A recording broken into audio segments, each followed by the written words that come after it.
My name is Prem. I'm from Malaysia, Malaysian born in KL. I I studied locally, primary school up to secondary school, and then I went to Sydney, Australia to do my engineering degree. I graduated in mechanical engineering honors, and then I came back home to Malaysia to start working. Right, I always wanted to get into the oil and gas industry, but I didn't really know what I wanted to do in the oil and gas industry. So what I did was I just applied for a few jobs to engineering consultancy firms like Eco Solutions, Wally Parsons, Technip, these companies. I was lucky enough to get a job with Technip in KL, in Tun Razak, and they then put me in the piping engineering department. That's how I started my career in piping. Right, so I was in Technip for 5 years as a piping engineer, and then I went on to work for a Norwegian company called APL. APL stands for Advanced Production and Loading Systems. They used to be under the BW Offshore Group, now under NOV. I was hired to build up the piping engineering team. I was there for 5 years, and then I moved on to this company called UOP Honeywell. UOP Honeywell, they design gas processing skids. It was a company from the US starting up in Malaysia. I joined, they hired me then to build up their piping team as well. I was there for 3 years, and then I went on to work for Daewoo Shipbuilding and Marine Engineering, DSME. It's a Korean construction company. We were building FPSOs and wellhead platforms. I was part of the engineering team handling piping for design and construction activities. I was there for 4 years, and then I came back to KL, and now I'm with Petrofac Malaysia. We are operating few wellhead platforms in the Chendo field of Terengganu. I'm handling all piping engineering activities in Petrofac. That's pretty much my work experience, and I'm still at Petrofac at the moment. That's quite an interesting career. So, what are the attitudes and organizational behaviors needed to survive in an organization or a company? For attitudes and organizational behaviors, there are a few things, right? There are a few things that I think is needed in an employee.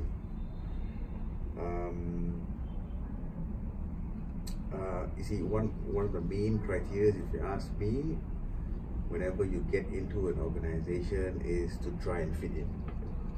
You see, so being adaptable is key. You've got to be proactive. When I say proactive, what I mean is, although you've been given a task, try and think a few steps forward. You know, what else is needed? Maybe use your experience from previous projects to see possible look-aheads and possible problems that you may face.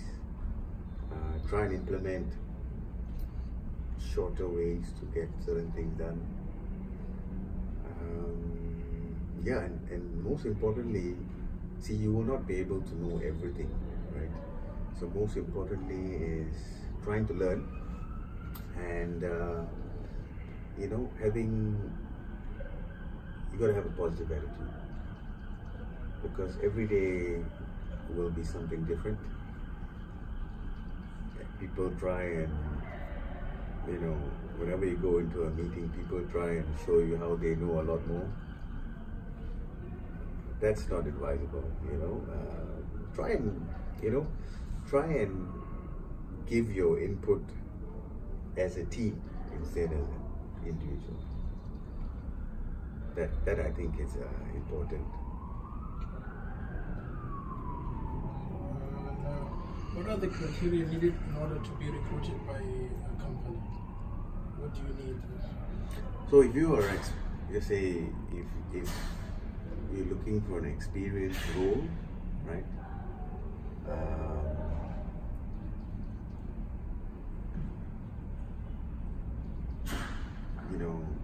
It's important to have that previous experience.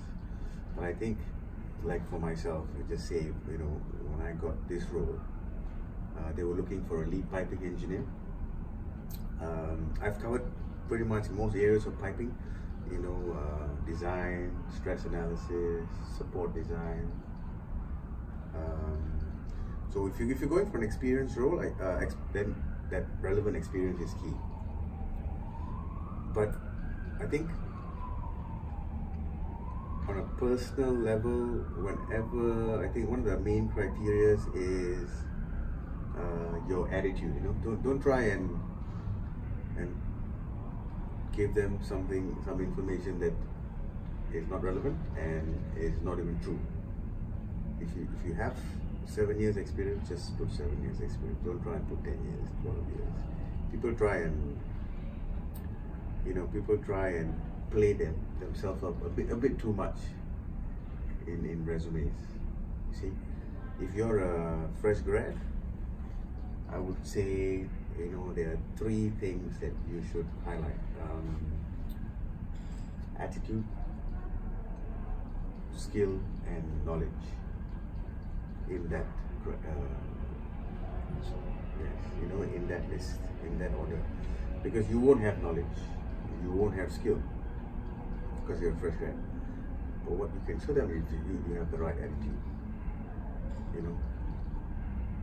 Those 3 criteria, if you ask me, is very important. And what do companies look for in an employee, especially fresh graduates with no experience, no previous experience? Okay, I've also been in the hiring process. When I see a resume, I look for a few things. One is, of course, you need the relevant degrees. Certifications. If it's an engineering job, you need to be qualified as an engineer. So you need a relevant degree. We don't look for experience because you're a fresh grad. I like to look for somebody who's a little bit more all-rounded. You have, you're part of a club. It can be a Toastmasters club. It can be road track, in-track clubs. You also active in sports or extracurricular activities. And one of the key things I look for is whether you've worked in a team. That's important. Okay. And what kind of jobs and field skills are highly on demand? And what advice would you give to an undergraduate student before they graduate? You see, what kind of jobs and field skills? This I'm not too sure what's in demand.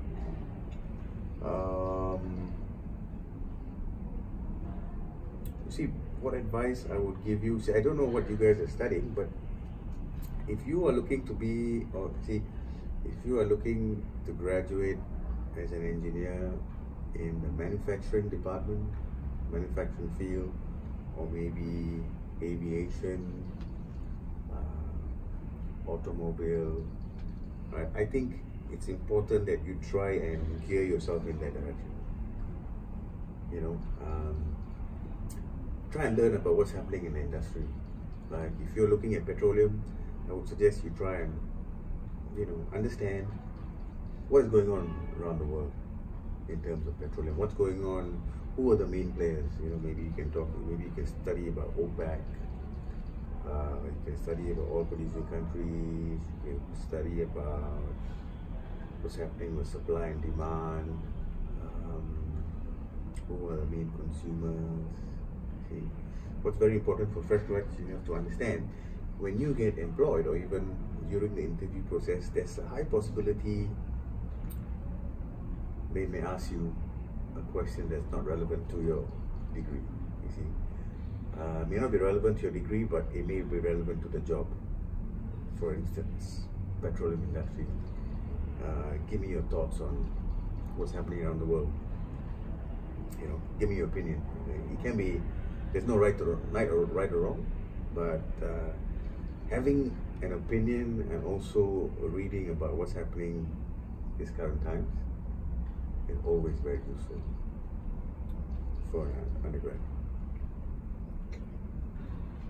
And how important are communication skills and networking important in your company? And do you allow engagement between new employees and low-rank employees to communicate with top officials, regardless of the hierarchy? Yeah, in my company, Petrofac, there's no restrictions between new employees and low rank. Newcomers to communicate with top officials. There's no restrictions. Of course, I wouldn't meet the general manager often unless I go into town hall meetings where he's addressing the whole company. But if there's a need to, I can go and see him. The door's always open. Right? Communication skills are very important, oral and written. This is, this day and age, that, if you ask me, is the number one skill that is needed. Networking is important, but that happens over time. The more years you spend in the industry, the more people you start meeting. That also helps whenever you're looking for a job or if you're looking for information. So yeah, if you ask me, they're very important: communication skills and networking. Okay. And how do you deal with pressure and stressful situations during work?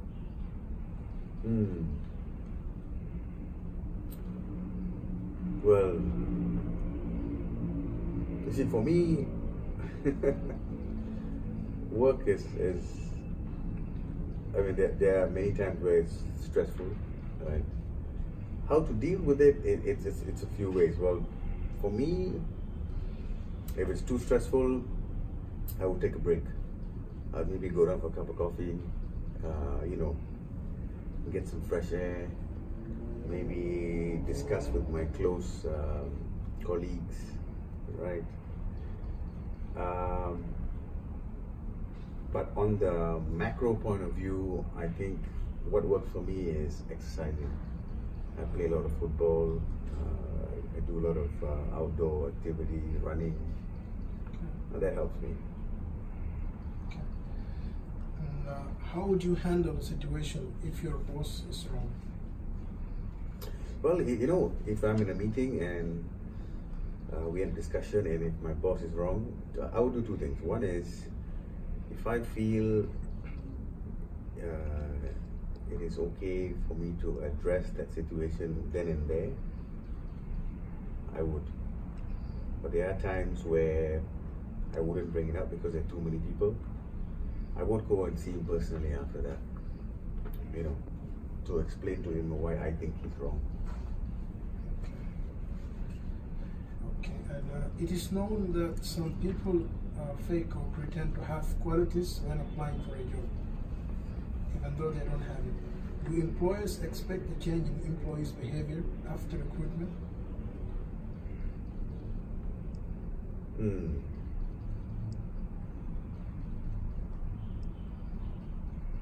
Employers definitely expect a change. Employees, you see, behavior always changes. Even for myself. You see, when you first get a job, you're motivated, right? But how long does that motivation last? It can come down, it can go up again.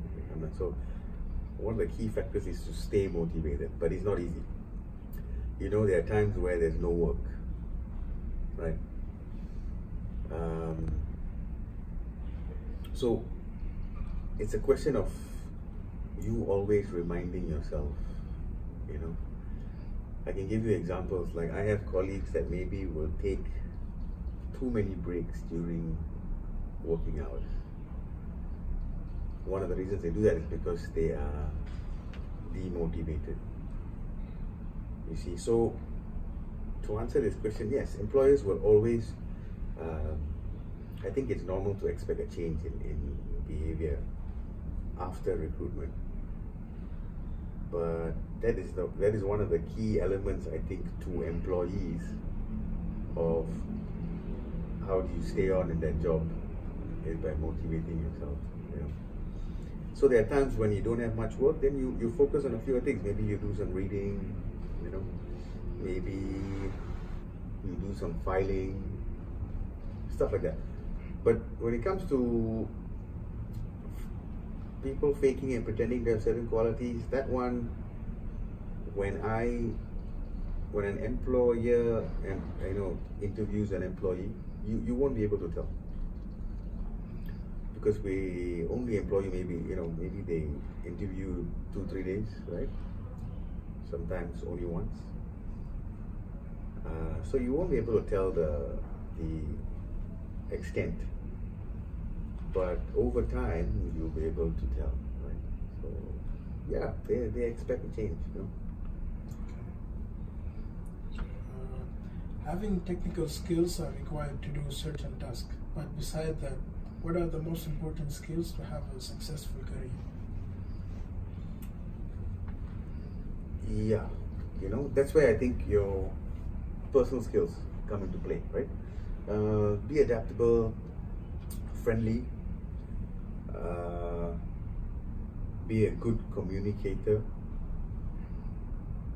assist where possible. Don't try and hide information. Don't try and keep information. These are a few, I think, skills that are very important.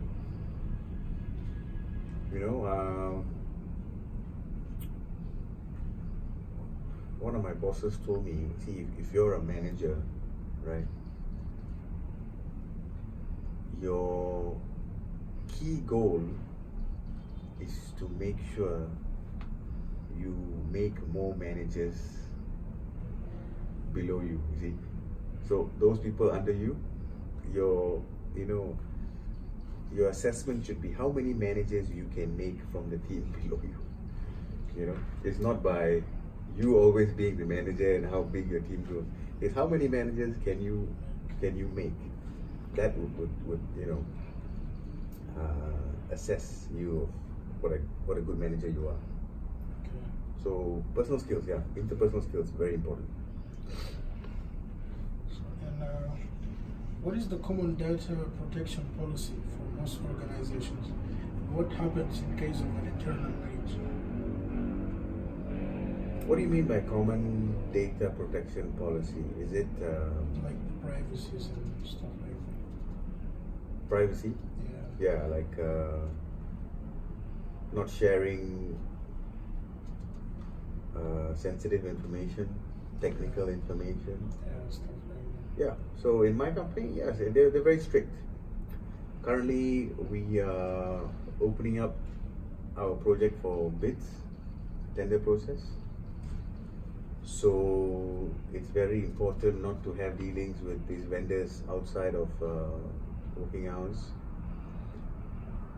We cannot share with them any technical technical data or even commercial data.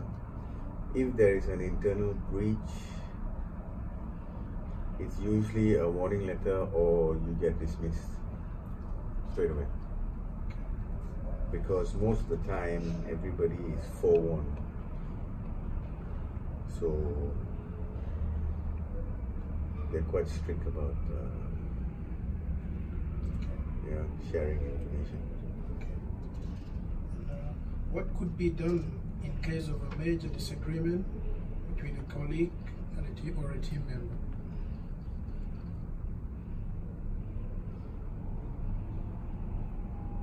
I think the best way to solve it is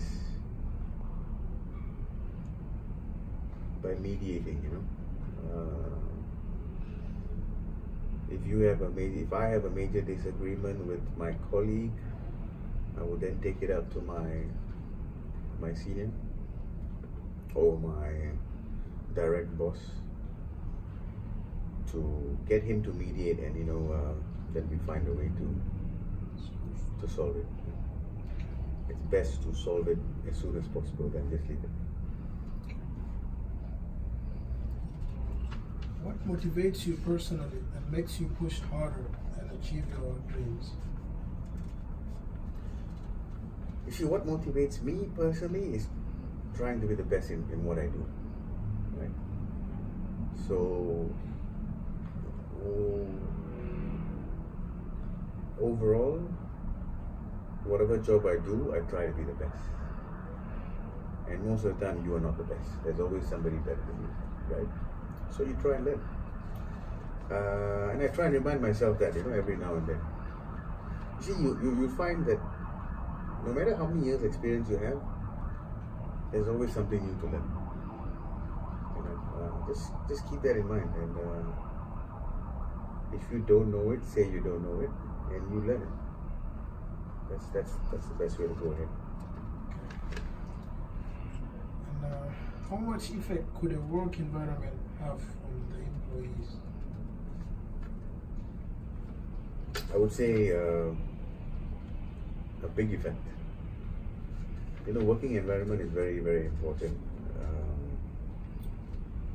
I have worked with a few different organizations, and I can tell you that because you spend about 40 to 48 hours a week at work, right? So the work environment is very, very important. Like, I personally thrive in a flexible working environment. If it's too rigid, it becomes difficult. When I used to work with the Koreans, it was very rigid. That's because they're used to such working environments. High pressure, long hours,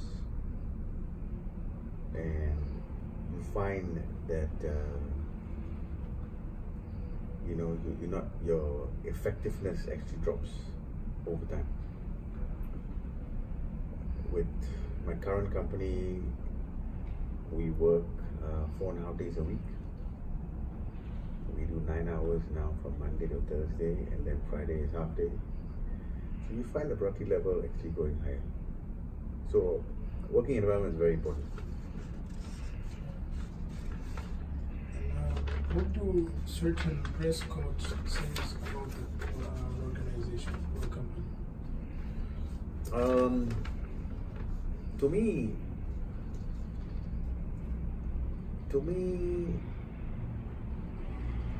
it is important to a certain extent. If you are meeting clients every day, then you should be dressed formally. But if you're not, pair of jeans and collared t-shirts, maybe t-shirt is fine. It doesn't say much to me. It doesn't represent the organization per se in terms of their quality, but appropriate dressing is necessary for that specific time. You see, again, if you're going to sell your product to a client, you should be dressed appropriately. And lastly, as an engineer, which personality traits do you find helpful in your work regimen? As I said before, there are a few things, right?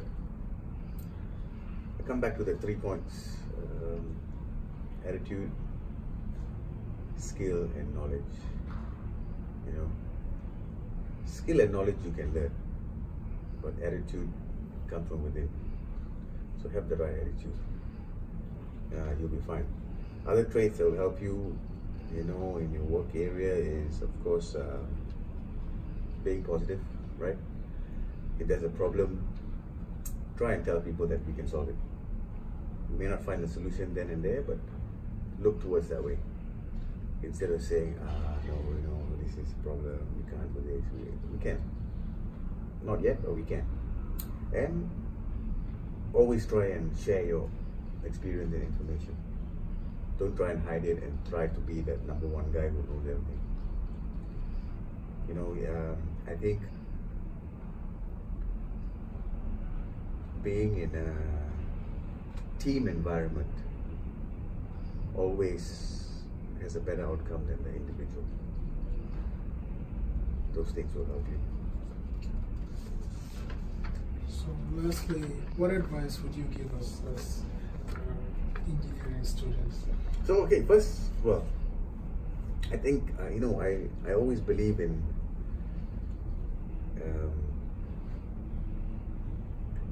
being slightly above average. You know, you can be the top if you can, great. If you can't, always try and hit that slightly above average mark. You know, and you know, I think for undergraduates, few things are important. Grades are of course important, right? Try to do the best you can. Again, if you can't, there's no guarantee that if you come out number one, you'll be very successful in your career. So I think there are a few more things you got to look out for. One is being an all-rounder, right? So do well in your studies, get good grades, make lots of friends, socialize, and get involved in other activities, sports, you know, clubs, whether it's, you know, music, yeah, things like that. That will take you a long way.